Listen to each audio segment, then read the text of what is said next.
And that whole tech data spine is in service of finding your high value audience.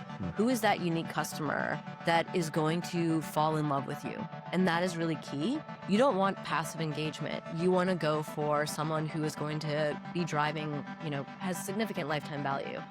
Welcome to Startups Decoded, the show that gets real about what it takes to build a successful startup. I'm Andy Walsh, 2 times exited founder, strategist, and your host.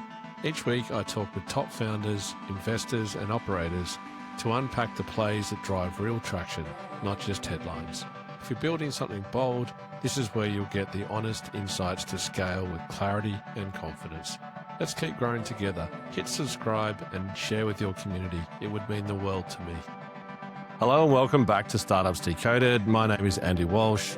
Today we're looking at brand and where innovation happens. I'm fortunate today to have Jill Smith, who is CEO of Iris here in the US. Welcome, Jill. Hello. Hi.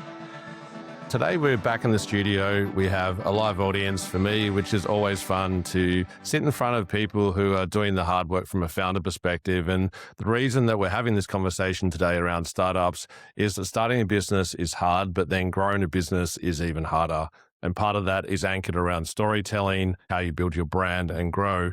And today, in the oversaturation of digital and the way that it's going, having community is really important. And we're going to kick off the conversation talking about South by Southwest, which just happened, have quite a forward point of view as far as something that happened and probably peaked in 2010 from my perspective, as far as true innovation and what happened. And now it's become a meeting place rather than a sense of innovation. Jill, working in advertising, brands are now a key part of South by Southwest. Yes. As far as innovation and from the outside looking in, you've been there, but what's your observation broadly as far as where South by is at? Yeah, I think South by is not alone in sort of how it's changed over the past several years. If you look at Art Basel Miami, for example, so prior to being in advertising, I was in the art world. And I remember when Art Basel made its way over to the US. And so Miami was the place to be for anyone that was a maker, a creator, or working within the professionalized art world. And it felt really underground. It felt very raw, but also very grown up all at the same time. Whereas now it is, again, just another place to be that has music and parties, and art has almost become sort of secondary to what the experience is for brands and people that are there. So I think South by is sort of that. There are, of course, going to be incredible things that are launched at South by. It's still a platform that brands are going to use and innovators are going to use to launch certain things in the same way CES is, but has become sort of a catch-all versus the cultural moment during the year where innovation takes place. And it's the nature of the beast, right? Anything that becomes popular, then it gets saturated with people who are just curious. It's almost impossible to stay cool. Like for a long period of time, you have to either turn yourself inside out and recreate what you're doing or build something completely new, adjacent, and spin it out as well. And if you look at music festivals, another good example where they start off as something humble and for the fans, and they turn into commercial machines. And this is going that same path. And to set that conversation up then, as far as the trajectory of being relevant from a brand perspective, there's different ways that you can do that, right? In the sense of the world is moving quickly as far as how you create, how you innovate and do that storytelling. From a big picture perspective, what are the things that you would look at as far as how a brand builds foundations from a strategy perspective? Like how do you anchor yourself in something that has any longevity as far as not trying to keep up with what's happening, but actually stand for something? And where do you start that kind of planning process? Well, I think first starting with South by and then kind of zooming out. For me, I haven't been to South by in a couple of years. But one of the things I look for every year is Amy Webb's Futurist Report. And it's this really comprehensive overview of what are all of the really massive, macro trends that are happening within technology and innovation. And it goes through almost every category and industry. And it looks at both the catastrophic version of the trend and also the optimistic view. It's this incredible, massive document that takes them a full year, and they launch it at South by. This year, Amy Webb, this is the last year she will ever do a fiscal outlook because the industry, not even the industry, technology is moving so quickly that you can no longer do fiscal views. That alone should be an indication of sort of directionally where we're headed. Her whole sort of career is built around being a futurist, and she herself is saying, I can only look so far out. So if you look at brands, focusing on building brand equity is still going to be key, but looking in a macro lens is not going to be effective. It always comes back to connecting to communities. And last year at South by, Iris actually did a two-part workshop on what does connecting to communities look like. And this is a real zero in on the audience that's going to be high value for you as a brand. And it's not tens of millions. In some cases, it might be, but it's what are the micro communities that are actually going to be most relevant to you? And how do you continue to stretch and pull that and engage with that audience? The part that I see in there too is that by nature of things getting popular, what happens is it starts to fragment, and people who are super passionate about something start to form their little micro groups. And that happens as a cycle. It's happened for a long time. And it used to be quite vertical focus, where in the 80s and 90s, you would be a surfer or a punk or a metalhead. And it's interesting now that it's almost happened in reverse. Mhm. Everything got homogenized and then stripped back again. So being Mhm. able to think about who your people are, Yeah. because the thing for me, and we've talked about this a lot before, about being different versus being unique, and like they're two very different words. Like being different, if you're trying to just be irreverent for the sake of being irreverent, Yeah. it typically it has a short cycle as far as traction and impact. Mhm. Whereas being unique means you're standing for something. Can you Mhm. talk from a brand perspective how those two things show up? I think the benefit of all the technology we now have at our disposal means that we just know so much more. So for your example you just gave in the 90s, if you were a punk or a surfer, that was who you are. Whereas now I know that if you are a surfer, you're probably also into these three very niche publications. You also are into going to this very specific place. When you vacation, you go to these three specific destinations because it caters to the two other very specific characteristics of you. We now know so much more about the community that you're engaged in that allows the brand like a lot of room to be able to meaningfully connect. So the idea of being different is not very interesting. Being unique really is. So what are those unique characteristics that make up who we are? We recently did an exercise for a client, and because of our proprietary data and technology spine, we're able to really look at a core community and what are some of the key characteristics. One of them is this audience is 20% more likely to have asthma. That is like a really specific and seemingly like innocuous detail, but actually that's going to impact a lot of things: where they go, how they engage with certain products, scent profile of products, if it's in the beauty or wellness space. So these small details tell you a lot about the individual. Yeah, and from a startup perspective, everything is anchored around one ICP. Mm. If you talk to anyone who advises, they'll say, choose one person, write that person down and chase after that person, and try and validate if they're your it ultimately, Yeah. as far as where you get stickiness and traction. Yeah. And if that works and you can multiply around that same person, they typically anchor around certain passions or things Yeah. that they like as well. But as you get bigger, I'm always interested in how you think about multiplying and growing that audience, because Mhm. typically, if you have one ICP, there will be a ceiling on that as Yeah. far as from a revenue perspective, but your service is relevant to someone else. In a later stage, from a brand Yeah. perspective, if you think about different audiences, how do you approach retaining the current customers so they still feel like your story is relevant, but Mhm. being aspirational to a Mhm. whole new group of people so they want to try you and see if that, Mhm. the shoe fits ultimately? Yeah, the way that we look at it is sort of a layering effect. You're going to have like your most valuable audience that's going to be really passionate about your brand, business, service. But there's going to be a halo effect because certain characteristics of that core audience are going to exist in other people. They just might not be the anchor. So we'll always look at what's the layer audience potential, what's your universal audience ceiling. So in the instance I just referenced, Gen Z and millennial, there's 120 million in the US. So we know that that is like a mass group of people. All of that 120 million are quite unique. Like, so you can't just market or cater to that audience. You have to look at what are the 5 or 6 segments that make up that group and where am I going to have potential opportunity that's most likely to continue. So your core might be small, high lifetime value, but you'll have halo with 2 other segments within that overall 120 million. So that Clear? Yeah. Okay. Yeah, definitely. And I Okay. think that the part that I see from a startup perspective is the early adopter. And right now, there's such a large volume of businesses out there, and 2026 is going to be an interesting year in the sense of who can survive from a runway perspective, just practically, like earning enough Mhm. money. And a lot of the forecasts, I was reading something from NVIDIA the other day around the cost from a hardware Yeah. perspective, and AWS, same thing. Costs are going to jack up at the end of the year. There now. Yeah. It's like I think the hangover effect of things that are happening now will be so much faster than it has been in past. But I don't think it's going to prevent people from starting things. I think this will be the year where we see the impact of technology that allows people to build, make faster. So you'll have a lot of founders who will be very new to the space and will not know how to fundraise, but they'll know how to make a thing. It's going to be an interesting year in terms of new businesses being acquired, new businesses starting, and sort of what that's going to look like in the marketplace. And if you look at innovation, going back to our central Mhm. theme, startups are always the people that are innovating.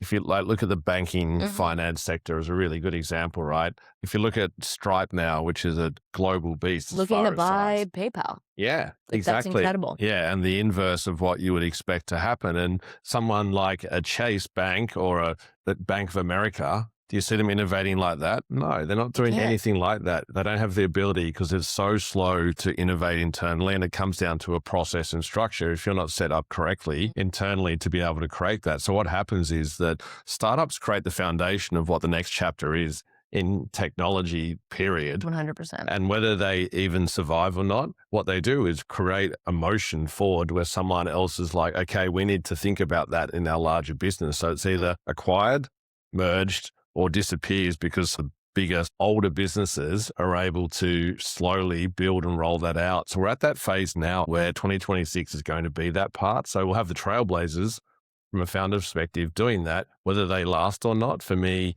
doesn't even connect to innovation surviving or not. It Mhm. happens by default. Yeah, I totally agree. I mean, again, back to the speed piece.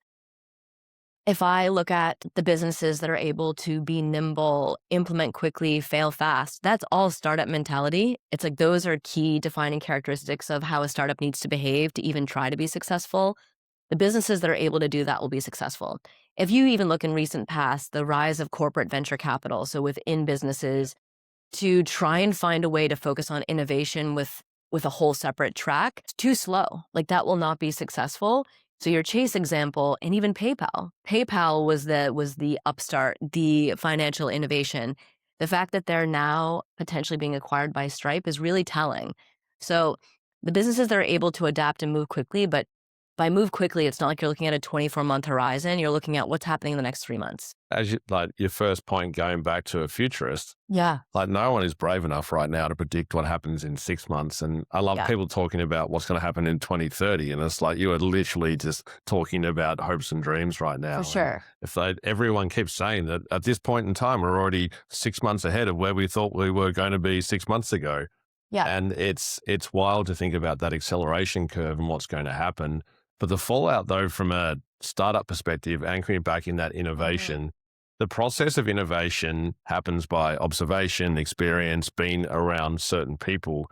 And like community part of it, I'm fascinated too, because that is quite often two-way. If you've got a brand and it's selling to customers, the way that you retain and grow is by having direct relationships. The work that you're doing, like 'cause advertising, people have certain perceptions, but it's such a broad skill set now as far as where you need to show up and how you show up. How do you think about storytelling where it shows up in person and how the brands that you work Mhm. with actually build in physical relationships with Mhm. people in their base? Well, I think for brands, the number one thing is if you know who you are, you know how to behave. If so, that's like so true for brands. If they truly know who they are, they have like a vision of the person. Or we think of brands as people. Oftentimes, when we're coaching our clients, you know how to behave, and we know how to behave. You know what that looks like in the world. And so now, in terms of storytelling and messaging, it's so layered. It used to be a very traditional approach. It would be a fiscal marketing calendar. We would know that there's 3 tentpole activations throughout the year that would be 360 campaigns that included out of home and TV. And now that's very different. It's a total overhaul of investment dollars and where the focus and attention is. And it has to be continued optimization. It's not a set and forget, but it is heavily reliant on a solid mix of creator, influencer, and dynamic digital content. And the volume of that is the piece that's changed so much.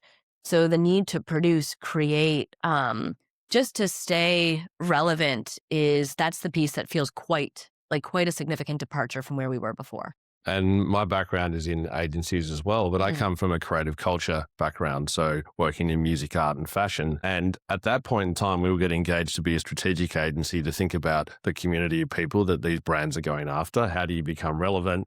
How do you Mhm. show up in their world and be additive? But what was interesting from a structural perspective is that we would go to a planning meeting, there'd be a PR agency, there'd be an experiential agency, there'd be a media agency, there'd be a creative agency. And just the power dynamic was like obviously tension, everyone's scope creep, trying to pitch for more. As far as the modern advertising Mhm. agency, is it literally one hat but doing lots of different things? Is that discipline focus Mm. disappearing? Mm. That's a really good question. And the way that we're set up is we provide one solution for a client that extends from brand through to demand. So we are able to support you in understanding who are you. So that goes back to like if you know who you are, you know how to behave. Brand positioning, which is your comms planning, social influencer. The demand side of the house is first party data strategy, loyalty creation, so driving loyalty, but also pricing strategy. So we have a strong consulting arm. So we look at your full funnel, which a funnel mentality is totally eradicated with zero click discovery. So forget about the funnel, doesn't exist anymore. But we really look at brand all the way through to demand. And that is how we can really support a client end to end.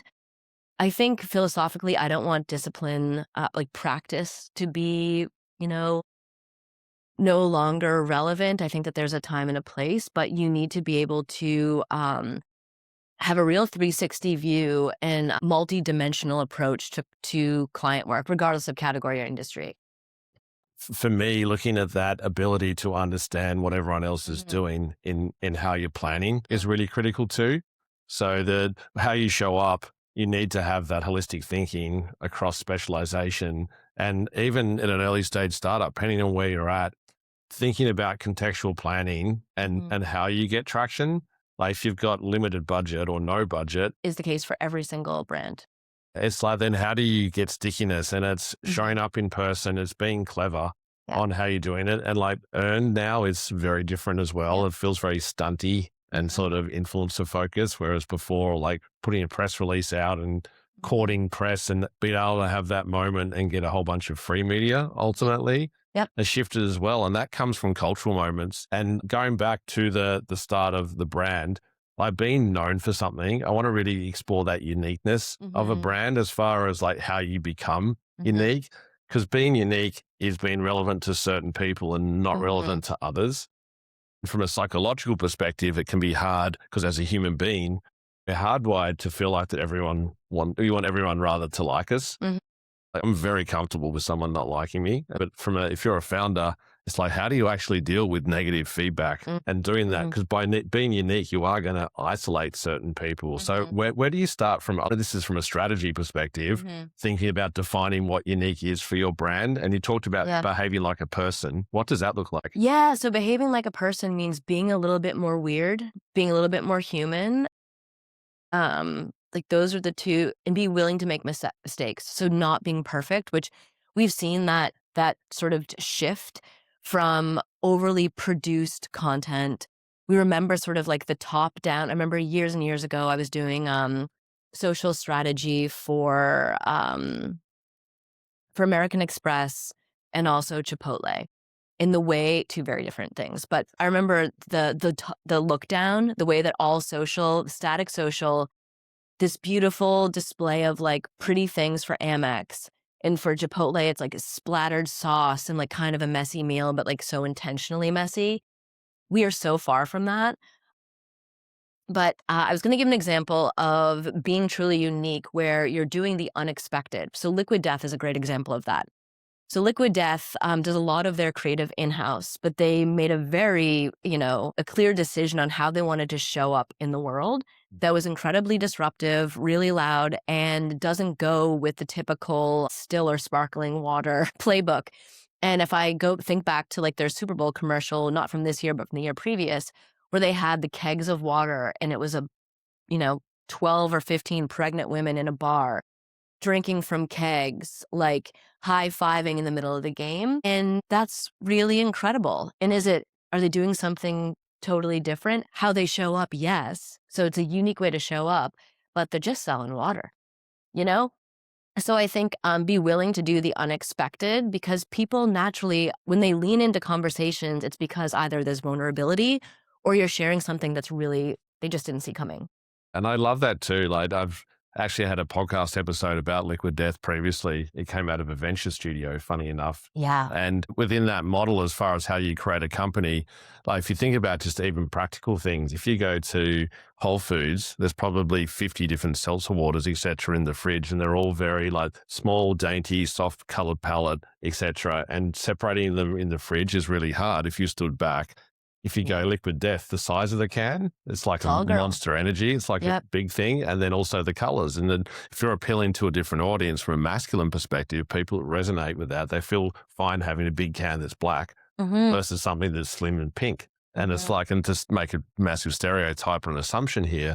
But that for me is not necessarily what stood out for them. It was actually having a point of view. Having a point of view. Yeah, Yeah.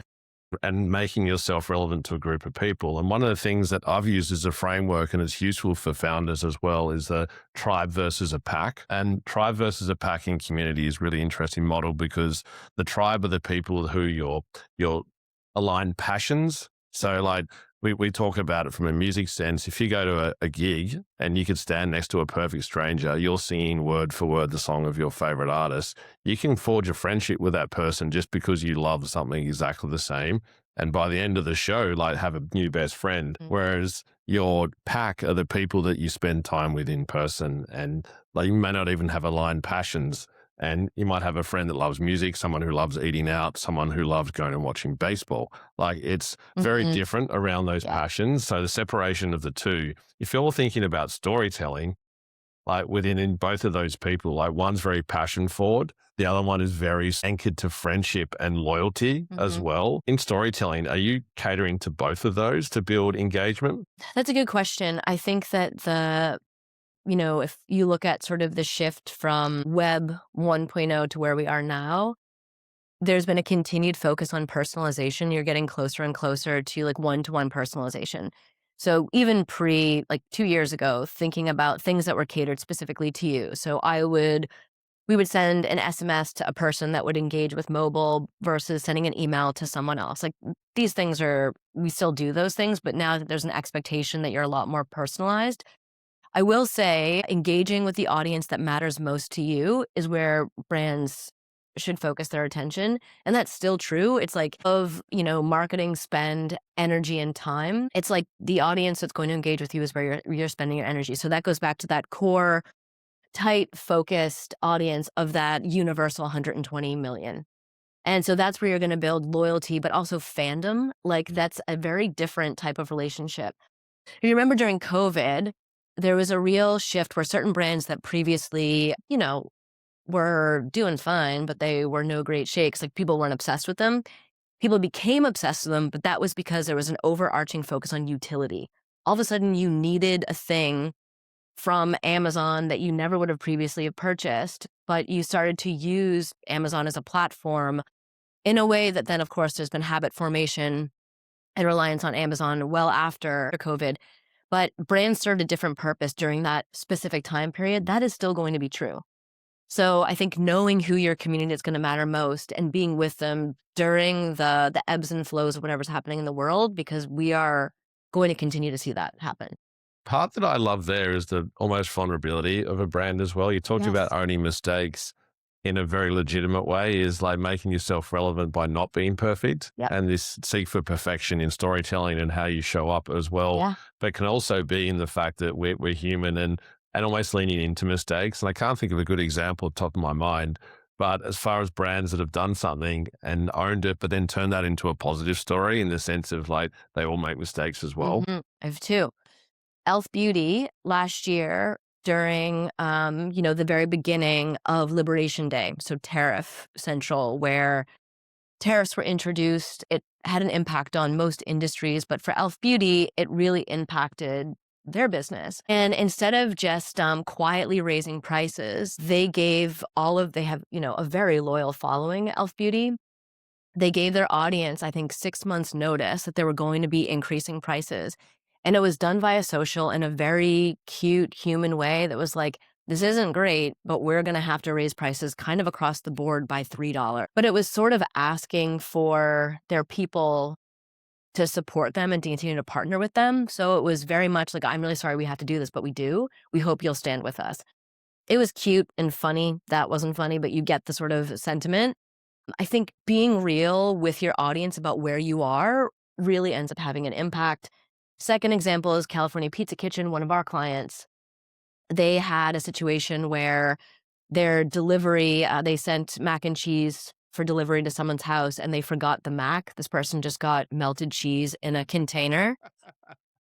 And the person, fortunately, unfortunately, was an influencer and went ballistic on social. And so it quickly became like far more viral than we would ever have expected for a little melted cheese. But we had to quickly, so how do you then come back positively with that? And we had like a really tight approach that relied on speed and showing up like a person. So within less than 24 hours, we sent a care package to her house that had a year certificate for free mac and cheese. And then also, I think 50% off on pizza for the rest of the year. But it was just done in a very cute care package way. She then, of course, posted that on social. Their head chef did a post that was like, gave a tutorial on what's the right way to make mac and cheese. And it was like, you add the mac to the cheese. But then we gave the country 50% off on mac and cheese for the 50% of mac and cheese we forgot. They saw a 25% sale increase across mac and cheese sales at every single store. We 2x their social following. It was covered on USA Today. Like, it became a movement because people lean in when somebody's life gets messed up. They're like, ooh, what's going to happen here? But if you show up like a person and not a brand and admit that you made a mistake, but then you do good, then, that lands well. So be more human. So good. And that nice little sink into my next topic, which is all anchored around trying to keep up with what's relevant today versus building in perpetuity from a storytelling Yeah. perspective. And I look back to, if everyone remembers the ocean spray thing that happened where there was a guy who was traveling to work on an electric skateboard and he was filming himself and he was drinking ocean spray while Oh he was gosh, going, and he was playing a Fleetwood Mac song. I can't remember what it was, and then Mick Fleetwood got in on it as well and did the same thing and replicated it. Oh. And then Ocean Spray then jumped on the wagon and had their CEO do the same thing. And by that point, the social currency had already diluted so much because so many people did it, and it felt a Yeah. little bit cringy. But then, as a nice gesture, they gave this guy a vehicle as a gift because he was traveling something like 15 miles on his electric skateboard to get to and from work. So they gave him a big F-150 or something obnoxious. But as Yeah. far as that moment, Yeah. like that life cycle was doing its own thing. They didn't need to jump in and be part of the story, and it got a little bit awkward at that point. From a like how you do content to be in the moment, and the mac and cheese is a great example, but then the perpetuity part of it, like how does it continue on? Because if you're trying to be in the hype cycle in Mhm. storytelling with what you're creating, and then from an advertising perspective, just the process of the idea, the production, client approval, like that has Mhm. its own cycle. So how do you actually be in the moment? Is it like having a North Star and saying, this is who we are, this is how we show up? So if you do something, you've already got contextual relevance. Yeah, I think it goes back to, again, like, if you know who you are, you know how to behave. Client knows sort of the moments that we would show up, the type of creators, influencers that would be a part of your brand because of who they are. But I think it's about paying attention to what's going on in the world. It's like you want to be part of the conversation, not part of it. You want to be driving or creating conversation, not party to it. So, like, riding the bandwagon of like things that are going on is not very interesting. But a good example that happened really recently is a woman on TikTok created a jingle for Dr. Pepper. I don't know if you remember this. It happened just during the Super Bowl this year. Mm. Created like a jingle for Dr. Pepper, on TikTok. It gained, for some reason, went totally viral. And for the Super Bowl commercial, Dr. Pepper had her sing the jingle for their Super Bowl commercial. This woman now has like an agent, has transitioned completely into making jingles for, which I'm like, are we still doing that? Okay. But that's, I think that if you're paying attention, because things might be happening fast, but what's interesting about the speed is that we all of a sudden you can see so many interesting conversations. So like, how do you pick and choose the ones that actually are going to have relevance for you? Because there is an audience that's paying attention. So that's a kind of a neat one. But again, like if you know who you are, you know how you behave, then you're not going to be all things to all people. You'll be something interesting or unique to a certain group of people. Great call out. And I want to build on the music thread, my heartland, as far as thinking about how cultural relevance plays a role. And if you're a brand, and I'll give you a good example, I worked with Visa for a long time. And if you think about Visa, you're not thinking about kids that love music. Those two brands don't really go hand in hand, right? But thinking about what is the intersection and understanding your target audience and understanding who you are, you have to have very clear frameworks to be able to do that. But the thing that people wanted in that was additive, like complementing and scaling what they already love. So Mhm. understanding their passions and building on their passions. And the program that we ran for them was anchored around pre-sales and getting access to tickets, one of the most hype moments. And that shifted that culture a little bit now. Mhm. People are actually buying tickets closer to the show. But Mm. it used to be a thing where, like, I'm sure we've all done it and probably still do it, where we sit on a queue online to be able to potentially get a ticket for an artist that we love. And Mhm. that process is stressful as hell. So being able to relieve that stress made Visa relevant. So if you're building your own brand and thinking about, okay, like what are the things that I do that is way beyond the product that actually Mhm. allow me to build a relationship? I'm always fascinated in the audit process, not your own strategy, but what are some of the ways that you can start to immerse in data? It could just be an LLM. Mhm. What are the sources that you would go to in just understanding that without doing your own custom research? Um, to understand like where can the brand relieve tension? Like where is there like a key Yeah, insight? the tension part of it. So yeah, it's like testing ICPs. Who are Mhm. they? What do they love? What are some of the little sort of insights Yeah. that allow you to engage in a way that's beyond what you're selling to them? Yeah, because I mean, if you try and talk to a mass audience, you'll get probably really limited engagement. But the way that we do it is we have now with AI, how we've adapted that for our business is we have an always on data source that is real time, real consumer data. That's a mix of things. So it's LiveRamp, which, includes lots of different data sources, GWI, and then Simmons, which again, there's like survey data, but it gives you a sense of like certain profiles, both globally and within the US. We then also layer on synthetic user data. So we create individual personas around assumed audiences. So we're able to basically stress test levels of engagement on certain topics before anything even goes into the world.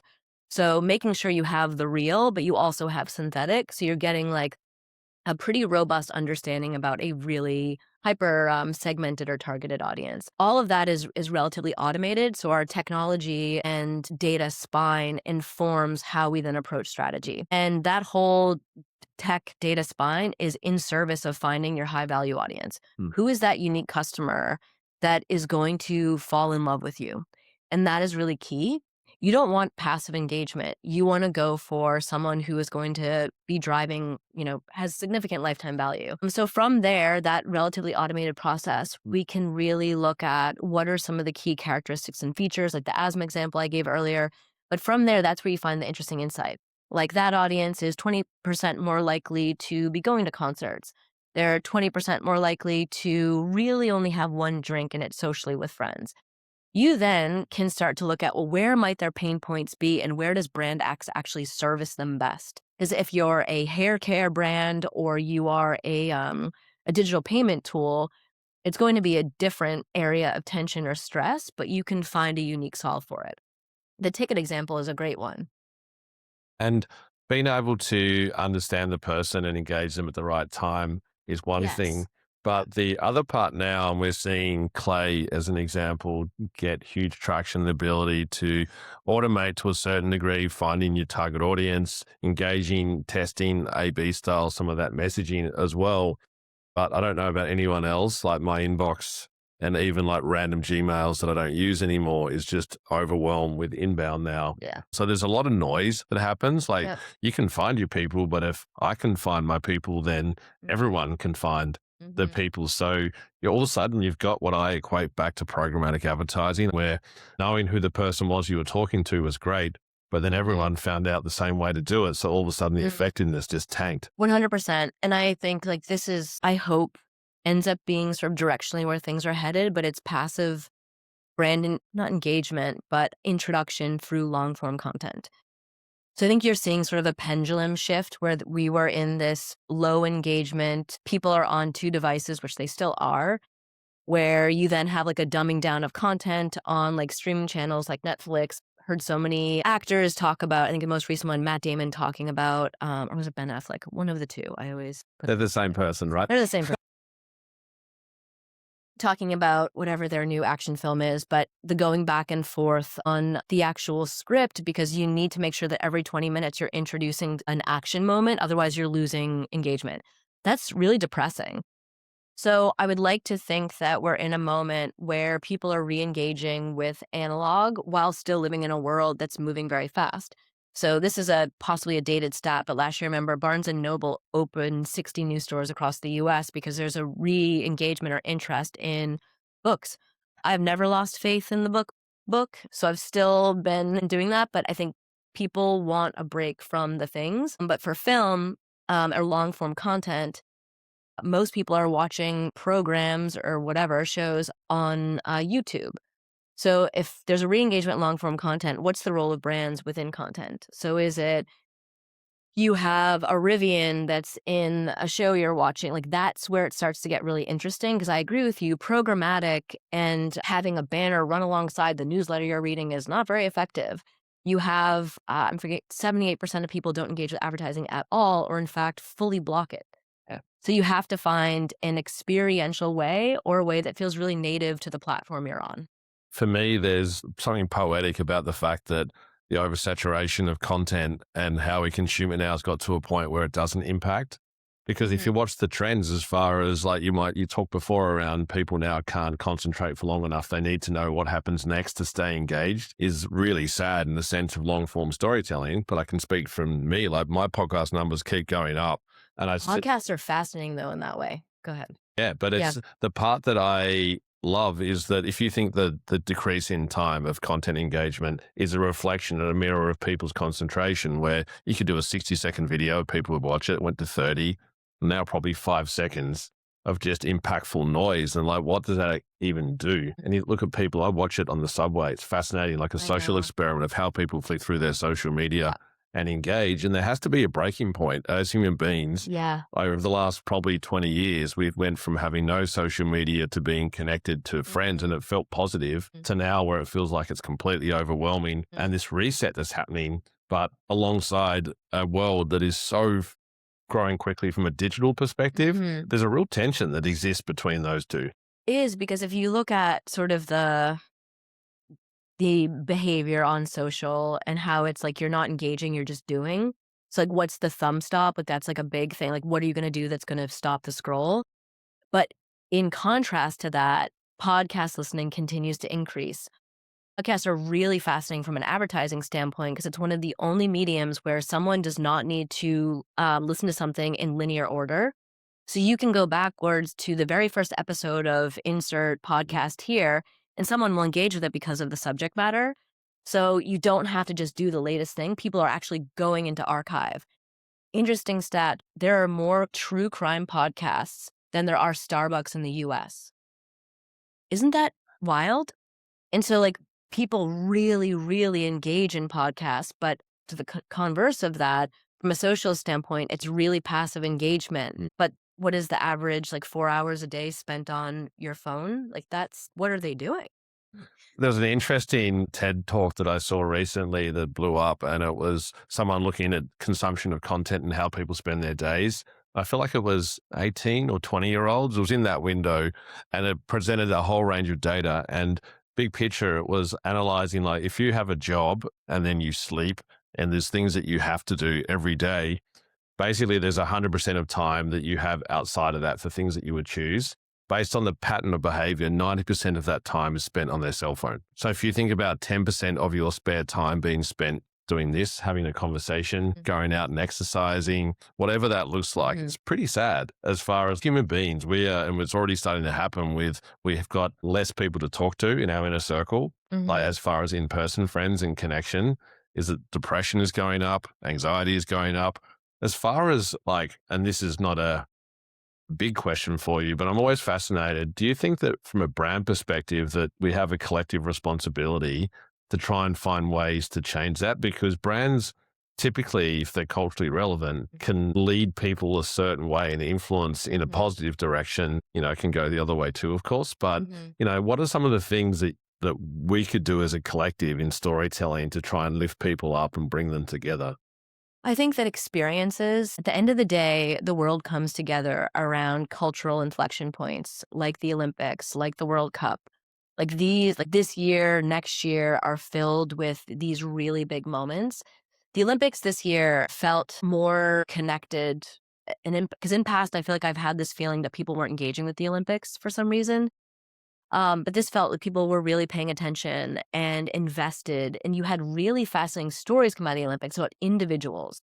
So you had the US against Canada hockey game as one of the last events in the Olympics. I feel like everyone was watching at 8 o'clock in the morning, East Coast time, this game. But then, of course, you had the US figure skater winning gold, but a truly unique person who left the sport and came back. So I think experiences are going to be the thing that people truly engage with. And so that is, of course, there's like an omni-channel experience where it's both phone, it's in real life, it's influencer, but people are moved by being together and that's not going to change. And so you have certain brands like ABI is a great example who over index on experience spend. So that's experiential, that's sponsorship, that is in the world engagement. That is, we are social beings and we like being together. We also want to share that experience though, and that's where that social piece comes in. So neither thing will go away, but I would like to see a shift in investment dollars into experience. From a foundational perspective on startups as well, is that we all have this ability to make a difference and we're trying to create a business and sell something, but being able to be additive and connect people as well. And anyone who is building a startup knows that you typically have early adopters and quite often they'll find each other and finding ways to nurture and mobilize that to a certain degree as well. Because if you're starting a business, those people that you're supporting and helping impact and improve their life ultimately can come together. And we go back to that passion alignment as far as the tribe that you have in Mm-hmm. alignment. So from a structural perspective, I would encourage anyone to think about who are your first customers? How do you build personal relationships with them? But even stronger, going that one step further. And I've talked before around Sonos. Sonos are an amazing case study of how Mm-hmm. they've mobilized that for their own benefit and even had cost savings. So they have super users that they bring on to the platform that run their forums and run their tech support. Basically, people get it for free. They do it for free. They don't even get paid.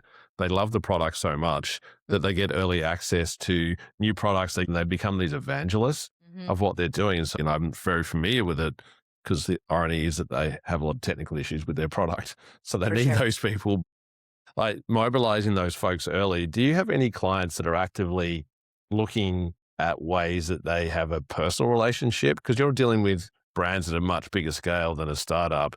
Are there programs that you've observed where there's really been a customer forward approach to mobilizing them in a way that uplifts the brand beyond any storytelling could do?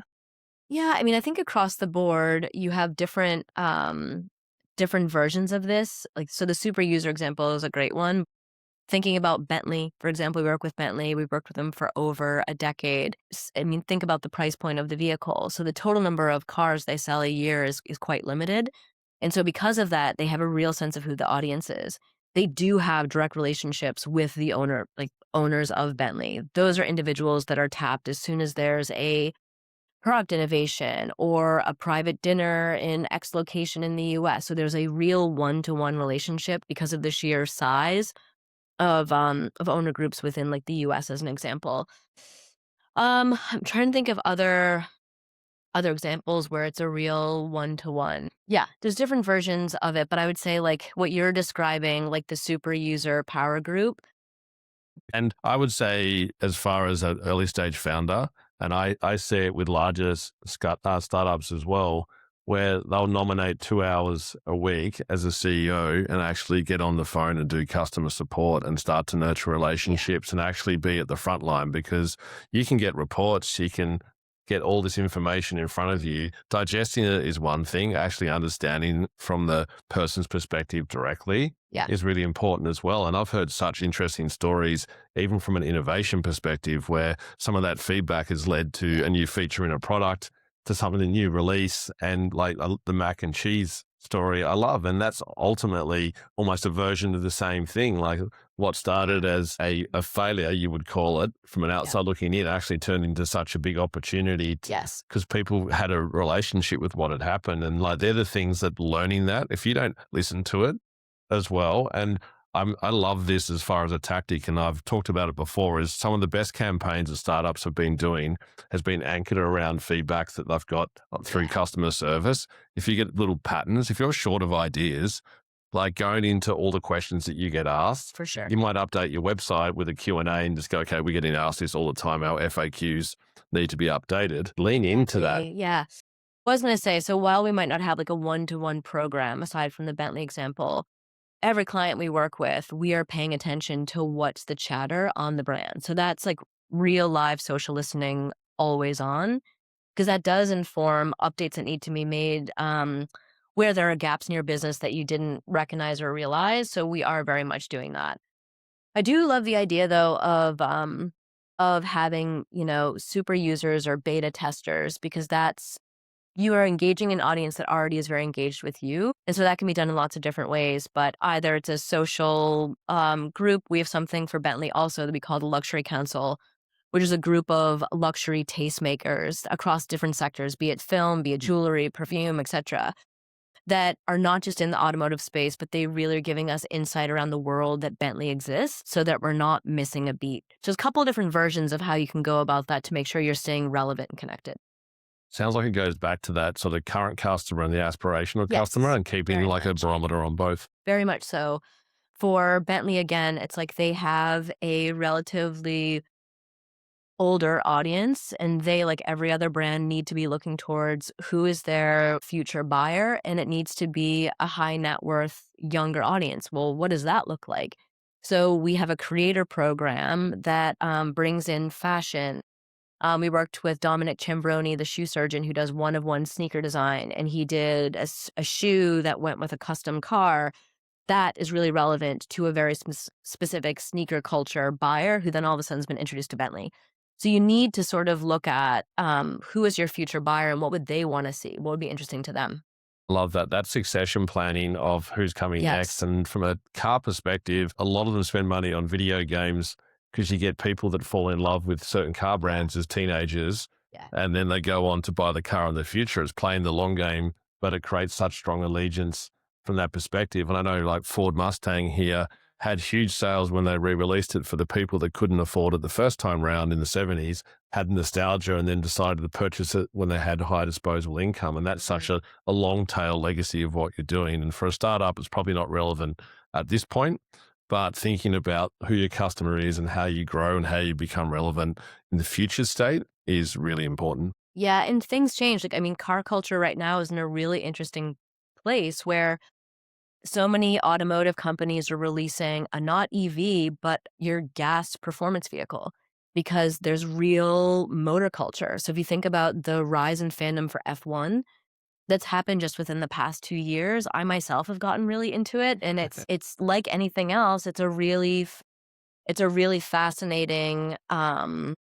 Yeah. And I've got a friend doing the same thing. Like Drive to Survive became such a cult thing. It was like even the Wrexham Football Club, Yes. Oh like yeah. Great example. yeah, like $2 million purchase, now worth $350 million because of the TV rights driving such huge reach and merchandise and like the sales around it Yeah. as well. And they were a chance to get into the Premier League 4 promotions in a row off the result. And it's like that hero storytelling Yeah. part of someone that's an underdog in the middle of Wales. If anyone's been, like, there's nothing there. It's Yeah. like such a random place, but it's become on the map now as Yeah. a result of someone seeing an opportunity and telling a story around.